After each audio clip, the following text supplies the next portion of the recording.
গভীর ষড়যন্ত্র চলছে। বাংলাদেশের মানচিত্রকে অস্বীকার করে নরেন্দ্র মোদী যখন 16ই ডিসেম্বর ফেসবুকে আর তার বিভিন্ন ধরনের মিডিয়াতে পোস্ট করেছে, তখন প্রমাণ হয়েছে বাংলাদেশকে আওয়ামী লীগ যেমন বিশ্বাস করে না, পার্শ্ববর্তী রাষ্ট্রটিও বাংলাদেশ নামক রাষ্ট্রকে বিশ্বাস করে না।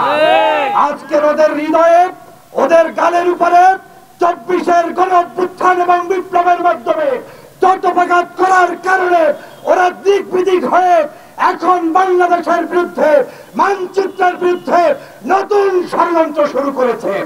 ওরা ষড়যন্ত্র শুরু করেছিল বিভিন্ন বাহিনীর মধ্যে, ষড়যন্ত্র করে তাদেরকে রাস্তায় নামিয়ে দাবি দেওয়ার নামে, ডক্টর মোহাম্মদ ইউনূসের বাসভবন ঘেরাওয়ের নামে বিভিন্ন ছুতায় তারা ষড়যন্ত্র করে যখন ব্যর্থ হয়েছে, তখন তারা পরিকল্পিত উপায়ে দুটো জিনিস এখন শুরু করেছে।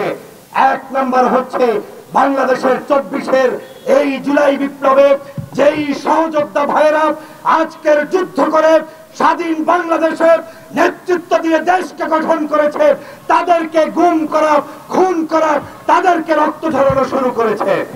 আর দ্বিতীয় কাজটি হচ্ছে গোপনে গোপনে সচিবালয়ে আগুন দেবে, সংসদ ভবনে আগুন দেবে, মন্ত্রীপাড়ায় আগুন দেবে, তারপরে প্রেস ক্লাবে দিবে, বিভিন্ন জায়গায় দিবে, কয়েকদিন পরে আপনাদের মতো দেশপ্রেমিক সাংবাদিকদের বাসাবাড়িতে পর্যন্ত আগুন দেবে।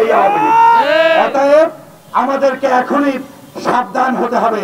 আমি এই সরকারকে স্পষ্ট ভাষায় বলতে চাই, আপনাদেরকে আমরা বসিয়েছি বাংলাদেশকে এই জুলাই গণঅভ্যুত্থানকে নস্যাৎ করার জন্য নয়, বরং আপনাদেরকে বাংলাদেশের এই অবহেলিত যেই জাতিটাকে 16 বছর পর্যন্ত নির্বিচারে জুলুম করেছে, অত্যাচার করেছে, সেই শেখ হাসিনা, শেখ পরিবার, আওয়ামী লীগের প্রেতাত্মাদেরকে গুনে গুনে জাতির সামনে বিচার করার জন্য আপনাদেরকে বসানো হয়েছে।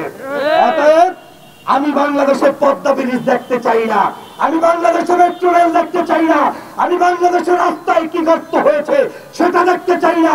24-এর গণঅভ্যুত্থানের প্রথম দাবি হচ্ছে আওয়ামী লীগকে, আওয়ামী লীগের দোসরদেরকে বাংলার মাটি থেকে বিতাড়িত করবেন, সেটাই হবে আপনার প্রথম কাজ।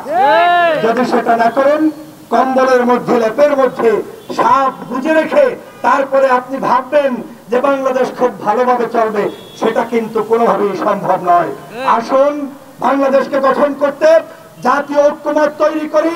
গত 5ই আগস্টের পূর্বে আমার দেশের নায়ক, নায়িকা, শিল্পী, সাহিত্যিক, কবি, আলেম, ওলামা, রাজনৈতিক দল, ডানপন্থী, বামপন্থী ঐক্যবদ্ধভাবে যেভাবে বাংলাদেশকে রক্ষার জন্য হাসিনাকে বিতাড়িত করেছি, আগামী দিনেও আওয়ামী লীগের দোসরদেরকে বিতাড়িত করতে ছাত্র, শিক্ষক, সুধী, হিন্দু, মুসলিম, বৌদ্ধ, খ্রিস্টান, বাংলার সমগ্র নাগরিক যারাই আওয়ামী লীগের বিরুদ্ধাচরণ করবে, সবাই মিলে ঐক্যবদ্ধভাবে এই বাংলাদেশকে গঠন করবে ইনশাআল্লাহ, সেই প্রত্যাশা ব্যক্ত করছি। এই সরকারের শুভবুদ্ধির উদয় হোক, দেশপ্রেমিক নাগরিকদেরকে নিয়ে সরকার নতুন করে এই সরকারের বিভিন্ন সেক্টরে মানুষদেরকে ঢুকিয়ে প্রমাণ করুক যে এই সরকার